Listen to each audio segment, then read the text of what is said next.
Excusez-moi. Trêve de plaisanterie. Je m'aperçois que cela fait un bon moment que nous rigolons de concert à propos de conneries diverses et variées, telles notamment de mon cancer. Mais celui-là, je le garde pour moi, il y a des choses qui ne sont pas bonnes à partager. Je m'aperçois que vous attendez tous le chapitre sur le traitement. Vous n'avez qu'à le demander. Le traitement, le traitement. Avec moi. Le traitement, le traitement. Ça fait du bien, vous demandez le traitement et déjà je me sens mieux. Je reprendrai bien encore un peu. Le traitement, le traitement. Ah, merci.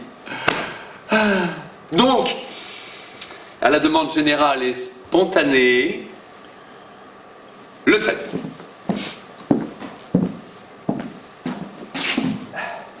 Figurez-vous qu'en fait, on est bien traité. On vous accueille comme à l'hôtel. Le personnel est prévenant. C'est propre. Ça sent bon la naphtaline. Le mobilier pourrait ressembler à du sapin. Bref, on pourrait y passer l'éternité.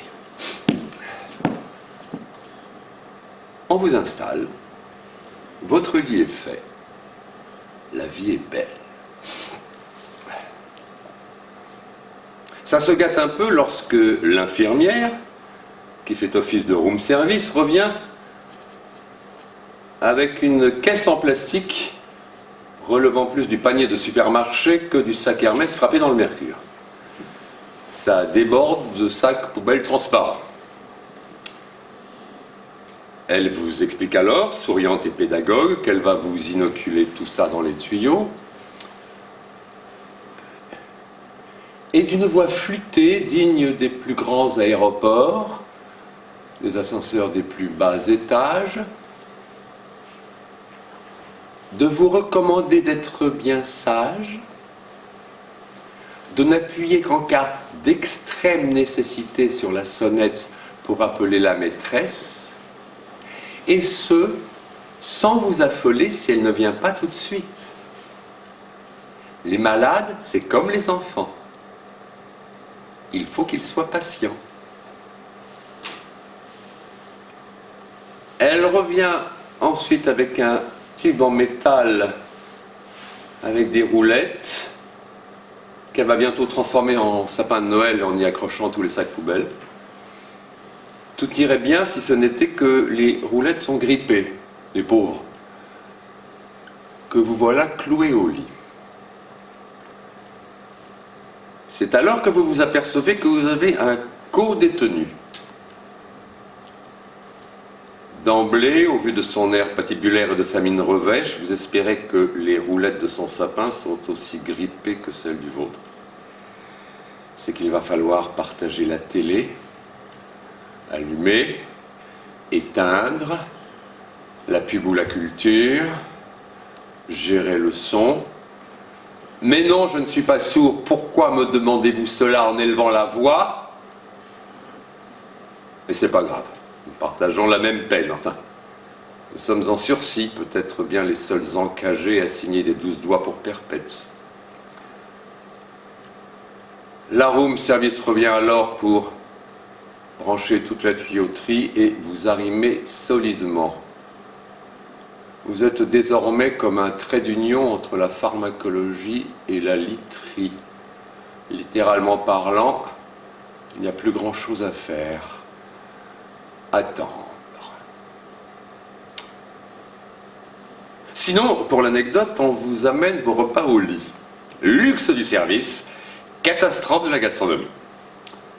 C'est équilibré, le plateau ne penche ni à gauche ni à droite, ni même au milieu. Remarquez que pour pencher au milieu, il faut sortir d'Euclide. En heure de la géométrie, c'est franchement dégueulasse. C'est à vous donner envie de retirer vos enfants de la cantine. Vaut mieux préparer sa gamelle. La chimiothérapie, c'est comme un chantier. Faut le préparer. Comme le dit la sagesse populaire, chantier bien préparé, chantier à moitié terminé. Alors, à maladie bien passée, quand on sait qu'il y a des choses qui ne sont pas bonnes à partager. Le traitement, bon, on sait ce que c'est, il n'y a pas grand-chose à en dire de plus. On s'emmerde ferme. Il est, paraît-il, il paraît, je ne sais pas comment on dit, des patients que cela fatigue. Moi aussi, d'une certaine façon, cela me fatigue. J'attends que ça se passe. Je suis comme les épouses crépusculaires du samedi soir, étoile hebdomadaire du samedi soir. Je regarde le plafond tous les 3 jeudis du mois. Moi, c'est pas le samedi, c'est le jeudi. Tous les 3 jeudis du mois, j'ai des règles de vie. J'attends qu'il se passe quelque chose. Un cancer, ça doit être actif, se manifester. Sinon, à quoi bon avoir une grippe ou boire une bonne bière? Qu'est-ce qu'on peut s'emmerder quand on est tout seul, avec une araignée au plafond, un crabe dans le poumon? Heureusement, il y a les scanners. Quand on les voit, ça rassure un peu. Un peu. On se prend vite à jouer les Champollion en décryptant les négatifs. C'est jubilatoire d'un point de vue intellectuel. Pour le moral, c'est selon. Hier, non, ne parlons pas d'hier. Aujourd'hui. Aujourd'hui, j'ai trouvé mes poumons très beaux, forme, le contraste. Je ne parle pas des couleurs, les radios sont noir et blanc.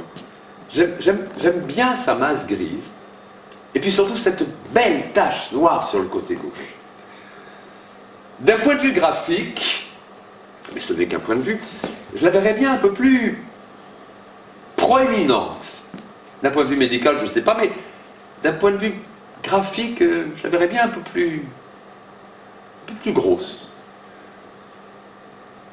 De toute façon, ces scanners, c'est qu'un brouillon, hein, ça va évoluer. Pas besoin de logiciel graphique pour agrandir la tâche. Il suffit de fumer un peu plus. Un peu plus grande. Un peu plus large, avec de longues tentacules.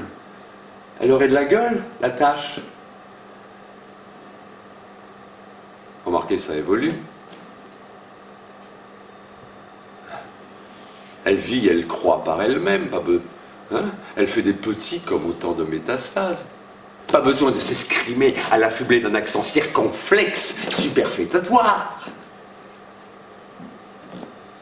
Elle travaille toute seule, la tâche.